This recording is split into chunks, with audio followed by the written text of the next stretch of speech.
Hello students, welcome to my YouTube channel. 10th class के mathematics के model पेपरों की सीरीज चल रही है। यदि आप 10th क्लास की प्रिपरेशन कर रहे हो तो वीडियो को एंड तक ज़रूर देखिए, आपके लिए वीडियो बहुत हेल्पफुल रहेगा। आज के वीडियो के अंदर देखेंगे हम मॉडल पेपर नंबर 2 और इसका भाग ए देख रहे हैं। इसके अंदर टोटल 32 क्वेश्चन होते हैं जो 32 नंबर के क्वेश्चन नंबर के रहते हैं। सबसे मेन इंपॉर्टेंट यही रहते हैं, छोटे छोटे क्वेश्चन है लेकिन अच्छे क्वेश्चन सही है। क्वेश्चन नंबर फर्स्ट है 144 और 198 का मस्प होगा। मस्प का मतलब होता है S C F. S C F क्या होगा, इनका एस सी एफ निकालते हैं। पहले तो भाज्य गुणनखंड विधि के द्वारा सोल्व कर लेंगे। 144, फिर 144 का 2 का भाग जाएगा 72, फिर 2 का जाएगा 36 बचेगा, 36 में 18, फिर 2 का जाएगा 9, फिर 3 का जाएगा 3, 3 में 3 का जाएगा एक बार।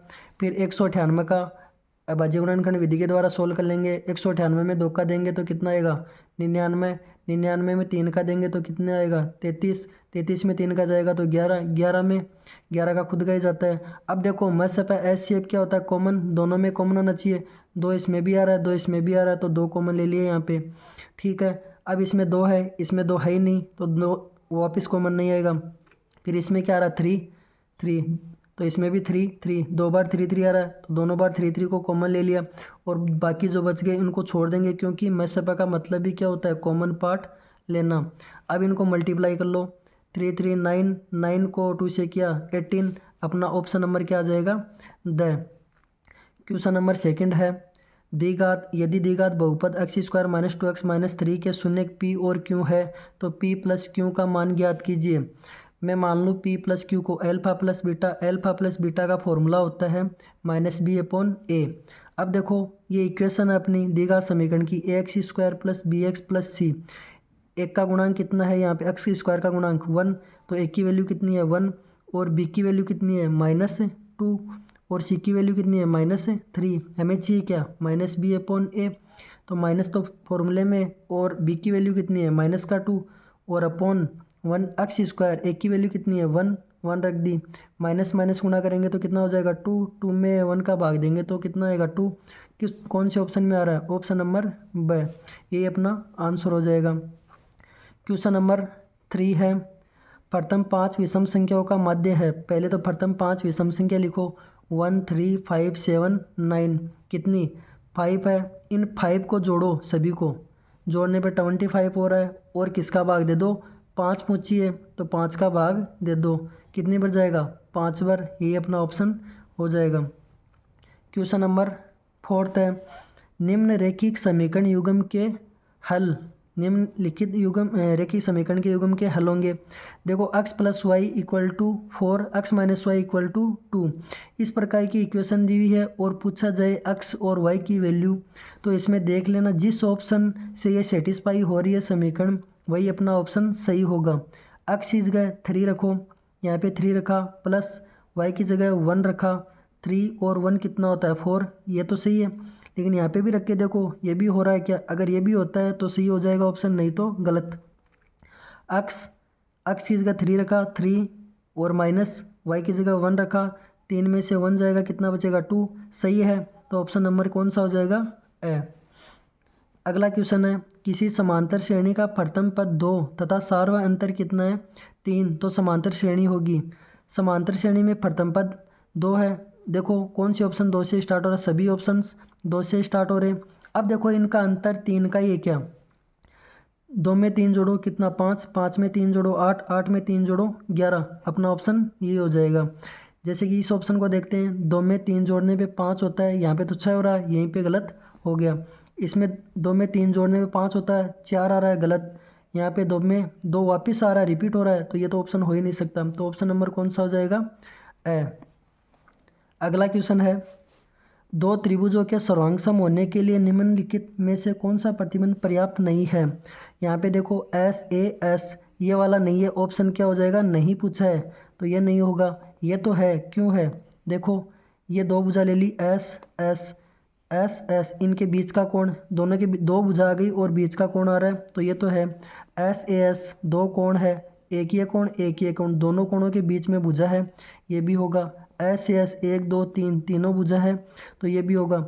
लेकिन एस एस ए ये भुजा दे दी और ये भुजा दे दी और तीसरा कोण दे दिया, ये अलग ही हो रहे हैं। अगर यहाँ पे बीच में कोण होता तो होता सर्वांग सम होने का, नहीं तो नहीं होगा। तो ऑप्शन कौन सा होगा?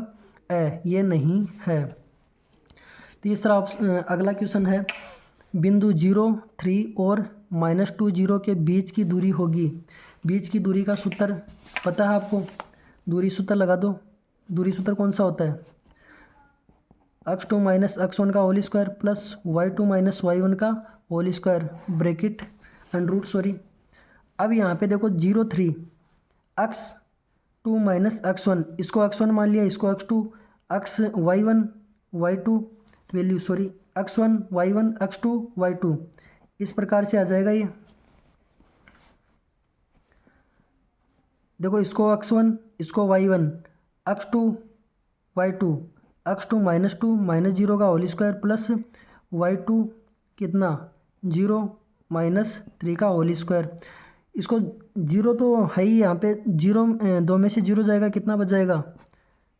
2 माइनस का 2 का स्क्वायर प्लस कितना -3 का स्क्वायर, तो कितना होगा? 2 का स्क्वायर कितना होता है? 4, और प्लस ये 3 का स्क्वायर, माइनस वाला भी किसको कर देता है? पॉजिटिव बना देता है ये स्क्वायर, प्लस 9 अंडर रूट, कितना हो जाएगा? 9 और 4 कितना होता है? 13। ऑप्शन किस में आ रहा है? ब में, यही अपना आंसर है। अगला क्वेश्चन है, अगला क्वेश्चन दे रखा है 8 10 x = 15 माइनस तथा तब sin x - cos x बराबर है। देखो क्या दे रखा, 8 10 x = 15 और पूछा क्या है? sin x - cos x की वैल्यू पूछी है। यहाँ पे देखो 10x बराबर 15 बट्टा, यहाँ गुणा में इधर भेजेंगे बराबर के साइड में, तो कहाँ चला जाएगा? भाग में। अब देखो अपने पास ये फॉर्मूला होता है टेन थीटा का, क्या होता है? लाल बट्टा काका से, LAL बट्टा कक्का। ये साइन का होता है, ये कोस का होता है, ये टेन का होता है। टेन का क्या हो जाएगा? लम बट्टा आधार। लम का मान कितना? ये 15, आधार का मान 8। सोल्व कर दो, करंट निकालना है, करंट निकालना है। करंट स्क्वायर बराबर आधार स्क्वायर प्लस लम स्क्वायर बराबर आधार, आधार 8 है, 8 का स्क्वायर प्लस 15 का स्क्वायर, कितना हो गया? 64। 8 का स्क्वायर 15 का स्क्वायर 225, इनको जोड़ो कितना होता है? 289। यहाँ करंट स्क्वायर चल रहा है, स्क्वायर हटाऊंगा वर्गमूल लग जाएगा। 289 का वर्गमूल कितना होता है? 17। तो ये वैल्यू कितनी आ गई? 17। यहाँ पे मान किसका निकालना है? sin x - cos x, sin x - cos x। यहाँ पे देखो sin x, साइन का फॉर्मूला क्या होता है? लम बट्टा करण। लम कितना है? 15, करण कितना है? बट्टा 17, ये 17 करण माइनस आधार। कोस का क्या होता है? आधार बट्टा करण। आधार की वैल्यू कितनी है? 8, 8 बट्टा 17। इनको सोल्व किया, इनको सोल्व किया, एलसीएम कितना आ गया? 17। सोल्व किया तो 15 ऊपर -8, कितना बच गया? 7 बटा 17। कौन से ऑप्शन में आ रहा है 7 बटा 17? ऑप्शन नंबर द, ये आपका क्या हो जाएगा? Option number the answer.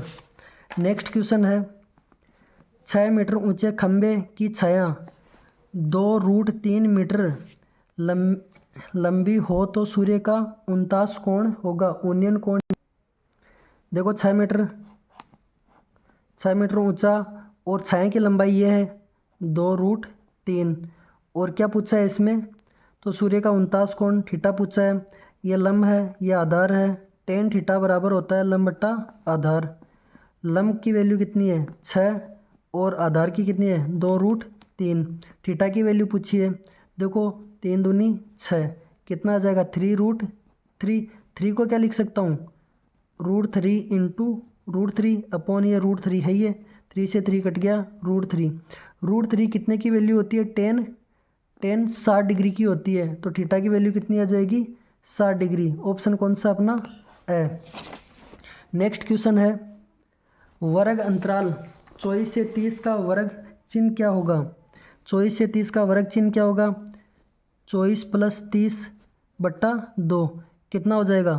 54। 54 बट्टा 2 कितना होता है? 27। कौन सा? ऑप्शन नंबर ब। अगला क्वेश्चन आ रहा है, एक वर्त में केंद्र, पहले वर्त बनाओ, एक वर्त में केंद्र ये बना दिया, से समान दूरी पर 1 सेंटीमीटर मान लो चाहे 2 सेंटीमीटर समान दूरी पर स्थित जीवाएँ, ये जीवा है वर्त की, ये जीवा है, समान दूरी पर जीवाएँ हैं तो एक दूसरे उससे होती है, दुगुनी नहीं होगी, तिगुनी नहीं होगी, आधी भी नहीं होगी, क्योंकि समान दूरी पर है तो क्या होगी, बराबर। Option number the. Next question है 14 सेंटीमीटर भुजा के एक घन से एक बड़े से बड़ा शंकु काटा जाता है, शंकु का आयतन है, शंकु का आयतन का फॉर्मूला होता है, देखो पहले तो 14 सेंटीमीटर घन से एक बड़े से बड़ा शंकु काटो, घन बनाओ पहले तो, ये घन बना दिया, यहाँ से एक शंकु काटा जा रहा है 14 सेंटीमीटर का,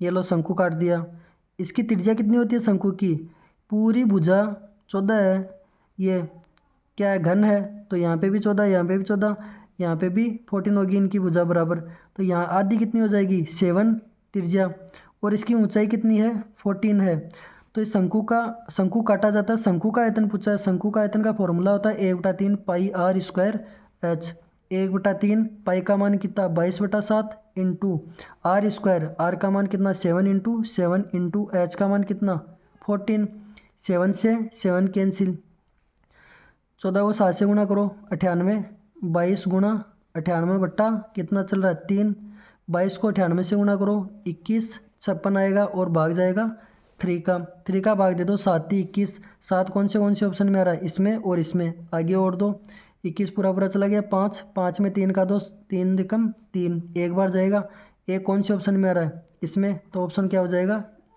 ऑप्शन नंबर द, भाग दे के देख लेना 718.66 यही आंसर आएगा, घन सेंटीमीटर, ये इसकी इकाई होती है घन की। अगला क्वेश्चन है वर्त के चतुर्थांश का परिमाप क्या होगा यदि वर्त की त्रिज्या r है, देखो कोई वर्त है, वर्त का चतुर्थांश चौथा हिस्सा पूछा है, ये मान लिया चौथा हिस्सा है, पूरे वर्त का परिमाप होता है 2πr, चौथा हिस्सा है अपॉन 4, और क्या पूछा है इसमें, ये r है प्लस 2r और जुड़ जाएगी, भाग दिया 2 बच गया, इसको सोल्व किया, देखो πr अपॉन 2 प्लस 2r, इसको सोल्व करेंगे, एलसीएम लेंगे तो कितना आ जाएगा, एलसीएम लेंगे तो कितना आएगा 2, यहाँ पे कितना हो जाएगा πr प्लस कितना हो जाएगा 4r, कौन से ऑप्शन में आ रहा है, ऑप्शन नंबर द, अपना ऑप्शन हो जाएगा द। नेक्स्ट क्वेश्चन है एक पास्य को एक बार फेंका जाता है, अभाज्य संख्या को प्राप्त करने की प्रायिकता है, अभाज्य संख्या कौन सी होती है 2, 3, 5, पास्य में टोटल अंक होते हैं 1, 2, 3, 4, 5, 6, 1, 2, 3, 4, 5, 6, अभाज्य संख्या 2 से 2, 3, 5 पास्य में ये होती है, तो अनुकूल स्थिति कितनी हो गई 3, टोटल कितनी है 6, 3/6 कितनी हो जाएगी 1/2, 1/2, option number A. Next question है यदि किसी समांतर श्रेणी का प्रथम पद एक की वैल्यू कितनी है 5, अंतिम पद an बराबर कितनी 45, पदों का योगफल sn बराबर कितनी है 400 है, तो पूछा है कि पदों की संख्या ज्ञात कीजिए, n की वैल्यू ज्ञात करनी है, देखो sn का फॉर्मूला होता है sn बराबर n/2 plus a plus an, यहाँ पे ध्यान देना sn का मान कितना है 400 इक्वल टू n/2 प्लस एक की वैल्यू कितनी 5 प्लस an की वैल्यू कितनी 45, इनको सोल्व कर दो, ये 400 बराबर n/2 इंटू 45 और 5 कितने होते हैं 50, कट गया 25, यहीं पे दे दो, भाग में जाएगा, कितनी बार जाएगा 16 बार, तो n की वैल्यू कितनी आ गई 16, कौन से ऑप्शन में आ रहा है, ऑप्शन नंबर स। ये फर्स्ट क्वेश्चन के जो 15 क्वेश्चन है वो कंप्लीट हो गए। सेकंड क्वेश्चन है, सेकंड क्वेश्चन के अंदर समांतर श्रेणी 7, 5, 3, 1, -1, -3 का सार्वअंतर क्या होता है a2 - a1, ये a1, a2, a3, इसमें से निकाल दो 5 - 7 कितना आ जाएगा -2, यही अपना आंसर है। Question number second, sin² theta plus cos square theta बराबर कितनी वैल्यू होती है 1। थीटा की जगह कितना है 30, यहाँ पे कितना है 30, दोनों सेम है थीटा की वैल्यू। तो आंसर कितना हो गया, फॉर्मूला बन चुका है sine square theta plus cos square theta equal to 1। ये आंसर हो गया। शंकु का आयतन का फॉर्मूला होता है 1/3 पाई आर स्क्वायर एच। ये कंप्लीट। इसका क्वेश्चन नंबर 4 है, निम्नलिखित आंकड़ों का बहुलक। बहुलक वो होता है जो संख्या जितनी बार आएगी वही बहुलक होगा। 2 कितनी बार आ रहा है, 1 1 2 3, 3 बार आ रहा है। अब 3 को देखते हैं, 1 2 2 बार आ रहा है। 1 बार, 4 1 बार, 5 1 बार। सबसे ज़्यादा कौन आ रहा है, 2 आ रहा है, तो बहुलक क्या हो जाएगा 2। यही आपका आंसर है। क्वेश्चन देखो 5, यदि x i वर्गीकृत आंकड़ों के वर्ग अंतरालों के मध्य बिंदु है f i इसकी संगत बारंबारताएं है तथा x बार माध्य हैं, तो summation f i x i minus x बार का मान होगा। इस प्रकार के क्वेश्चनों, ये वाला क्वेश्चन है, इसका आंसर हमेशा कितना होगा, 0। हमेशा कितना होगा, 0 आंसर। अगला क्वेश्चन है, 1 घंटे में घंटे की सुई द्वारा घुमा गया कोण कितना होता है। टोटल कोण कितने डिग्री का होता है, 360 का। 1 घंटे में घंटे की सुई द्वारा, घंटे से कहाँ घूम रहा है, घंटे में ही चल रहा है ये। तो 1 घंटे में कितने ये राउंड करता है, कितने घंटे होते हैं टोटल। वापस घड़ी घूम के यहीं आ जाती है सुई, तो कितना होता है घड़ी में टोटल 12 घंटों में होता है। तो 1 घंटे में इतना घूमेगी ये, 12 36, 30 डिग्री। आंसर कितना आ जाएगा, 30। अगला क्वेश्चन, एक निश्चित घटने वाली घटना की प्रायिकता निश्चित है और घटेगी घटना, तो इसकी प्रायिकता हमेशा कितनी होती है, 1। निश्चित घटना की प्रायिकता हमेशा कितनी होती है, 1। ये आपका आंसर। आज के वीडियो के अंदर इतना ही। अगले क्वेश्चंस देखेंगे नेक्स्ट वीडियो के अंदर। वीडियो कैसा लगा कमेंट्स बॉक्स में लिख के बताइए। यदि वीडियो अच्छा लगा तो लाइक शेयर एंड सब्सक्राइब कीजिए। धन्यवाद।